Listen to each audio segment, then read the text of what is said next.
عدنان بھائی کا گفتگو کا سلسلہ جہاں ٹوٹا تھا وہیں سے ان سے کہتے ہیں کہ جوڑیں. جی ہم بات کر رہے تھے کہ یہ جو محبت کا پیغام لے کر اولیاء کرام اس سرزمین پر آئے اور اسی سے یہاں کنورژن ہوئی. یہاں اتنے بڑے پیمانے تعداد میں لوگ آج مسلمان ہیں.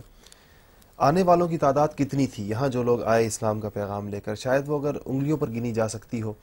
اس کے بعد شاید چند سو ہوں یا چند ہزار اگر بہت زیادہ ہوں، معروف لوگ ان میں سے چند ہیں. آج ہندوستان، پاکستان، بنگلہ دیش کے اندر بسنے والے مسلمانوں کی تعداد 60-70 کروڑ ہے. یہ اتنے زیادہ لوگ کیسے مسلمان ہوئے؟ تو اس خاتون کے اس ٹیلی فون نے ہمیں اس طرف ہماری توجہ دلا دی کہ خواجہ معین الدین چشتی رحمۃ اللہ علیہ یا ان کے جو معاصر اولیاء ہیں یا ان کے بعد جو آنے والے ہیں، انہوں نے خاص ہندوؤں کے مراکز میں جہاں ان کی مشہور ان کے شہر تھے اور بڑا ان کا معروف تہذیبی مراکز تھے، جہاں اثر رسوخ تھا ان کا، وہاں انہوں نے آ کر اپنے جھونپڑے ڈالے.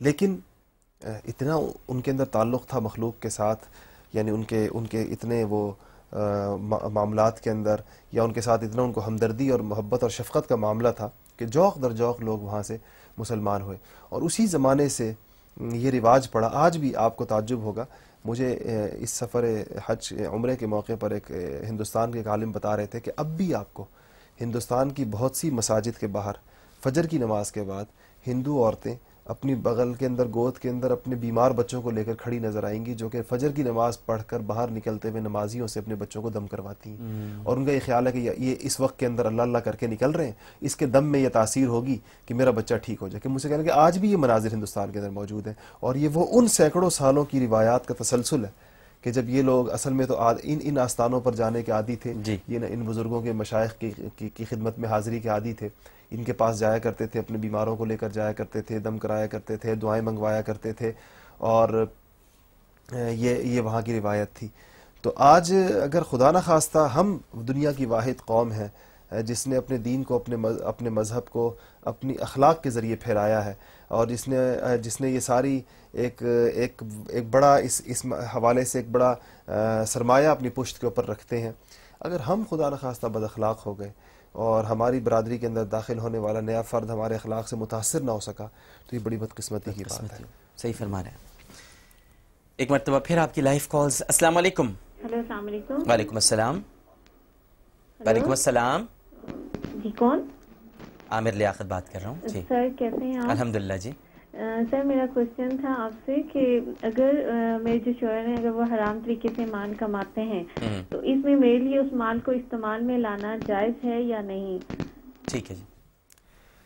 جی ان خاتون کے لیے حلال مال سے ان کے نان اور نفقے کی ذمہ داری ان کے شوہر پر ہے. جی وہ ان کا نان نفقہ فراہم کرنے کے پابند ہیں، اور یہ ان سے اس مد میں جو وہ ان کو دیتے ہیں، یہ کہاں سے وہ لاتے ہیں یہ ان کا مسئلہ نہیں ہے. وہ گناہگار ہوں گے بہت زیادہ، اور ان کو چاہیے کہ حلال مال کمائیں، اپنے گھر کے اندر بھی حلال کھلائیں کیونکہ اسی سے وہ آتی، مگر ان کے حرام کمانے کی کوئی ذمہ داری یا کوئی اس کا گناہ اس خاتون کے اوپر نہیں ہے. ان کے اوپر حق ہے نان اور نفقے کا، وہ ان کو بہر صورت فراہم کرنا ہے. اور ظاہر بات ہے ایک مسلمان کو یہ تو نہیں کہا جا سکتا کہ حرام سے فراہم کرے، اس نے حلال ہی سے فراہم کرنا ہے. مگر اگر خدا نخواستہ وہ حرام سے فراہم کرتا ہے ان کا وہ ضروری نان نفقہ جو کہ حلال سے فراہم کرنا چاہیے، تو اس کا گناہ شوہری کے سر کے اوپر. شوہری کے سر. ٹھیک ہے. السلام علیکم. وعلیکم السلام ورحمۃ اللہ. جی عامر بھائی، محمد عادل بات کر رہا ہوں لاہور سے. جی عادل صاحب، آپ کا پروگرام بہت شوق سے دیکھتے ہیں. بڑی مہربانی. خصوصاً جب آپ عدنان بھائی کو بلاتے ہیں پروگرام میں تو بہت خوشی ہوتی ہے. ماشاءاللہ. تو عامر بھائی، میں سوال ایک پوچھنا چاہ رہا تھا آپ سے. جی عامر بھائی، رمضان المبارک کی آمد کے ساتھ ہی مسلمانوں میں ایک نیکی کا جذبہ ہمیں دیکھنے میں آتا ہے. جی مسجدوں کی رونقیں بحال ہو جاتی ہیں، اور لوگوں کے خرچہ لوگ اپنے پیسوں سے کرتے ہیں اور افطاریاں کرواتے ہیں، غریبوں پر خرچ کرتے ہیں. جی لیکن رمضان المبارک کے جاتے جاتے ہی یہ جذبہ بالکل مان پڑ جاتا ہے، مسجدوں کی رونقیں مان پڑ جاتی ہیں. اس کی میں وجہ پوچھنا چاہوں گا کہ آخر رمضان المبارک میں جو روحانیت پیدا ہوتی ہے اس کا تسلسل تو پورے سال رہنا چاہیے. ٹھیک ہے. جی عدنان، بڑا اہم سوال ہے. بڑا اہم سوال ہے، اور در حقیقت ہم شاید رمضان کا صحیح پیغام سمجھ نہیں پائے. خیر ایسا تو نہیں ہوتا کہ ہم کہیں کہ جتنے لوگ رمضان کے زمانے میں دین کے قریب آئے ہوتے ہیں وہ 100 کے 100% واپس ہو جاتے ہیں.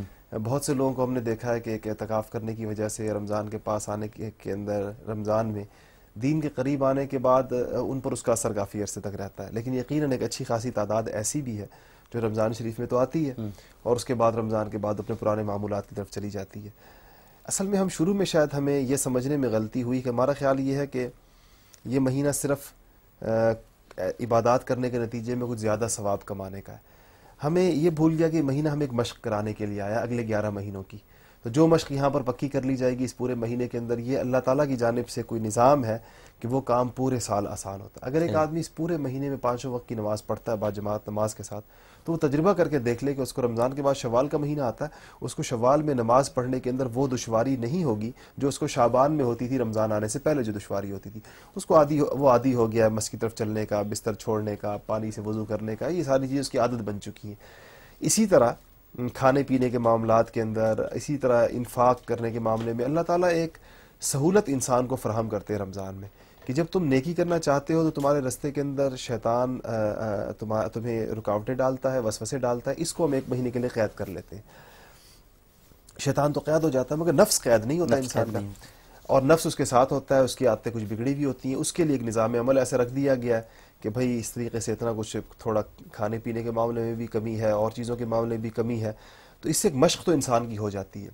اب اگر وہ یہ سمجھا نہیں کہ یہ مشق ہے، وہ سمجھا صرف ایک مہینے میں کرنے کا کام تھا، تو اپنی اس مشق سے فائدہ نہیں اٹھاتا وہ، اور جب مشق سے فائدہ نہیں اٹھاتا تو وہ پھر دوبارہ شوال میں اپنے پرانے اس کی طرف چلا جاتا. اگر اس کو یہ بات سمجھ میں آ جائے کہ یہ مشق تھی جو الحمدللہ مجھے اللہ نے اس کی توفیق دے دی، میں نے پورا مہینہ کافی مشقت کا گزارا اپنے اوپر کچھ تھوڑی سی جس مشقت کو میرے لیے آسان کر دیا گیا، مجھے اس کو زیادہ اتنی لگی نہیں جتنی لگنی چاہیے.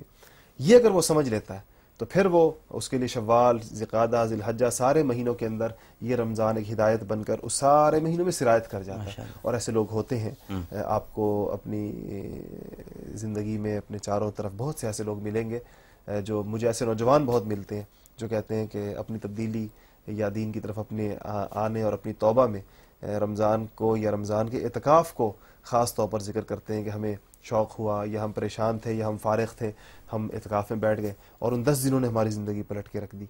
میں جس شعبے سے آپ نے میرا تعارف کرایا کلیت الشریعہ کے حوالے سے، یہاں پر چونکہ آپ سے پہلے بھی اس موضوع پر ایک دفعہ بڑی تفصیلی بات ہوئی تھی اور یہی اسی نقطے پر ہم دونوں پہنچے تھے کہ ہمارے مسائل کی وجہ دین اور دنیا کے خانوں کا الگ ہونا ہے جی. اور ہم نے اس کو 2 خانوں میں بانٹ دیا ہے.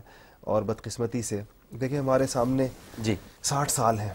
ان 60 سالوں میں کون سے لوگ ایسے رہے جن کے ہاتھ میں ہمارے تمام شعبے رہے؟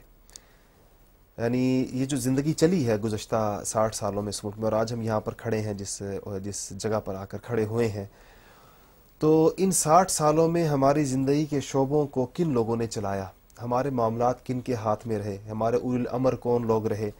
تو آپ دیکھیں گے کہ یہ وہی لوگ ہیں جو اس نظام کے پروردہ تھے جس نظام کو ہمیں یہاں مغرب آ کر دے کر گیا.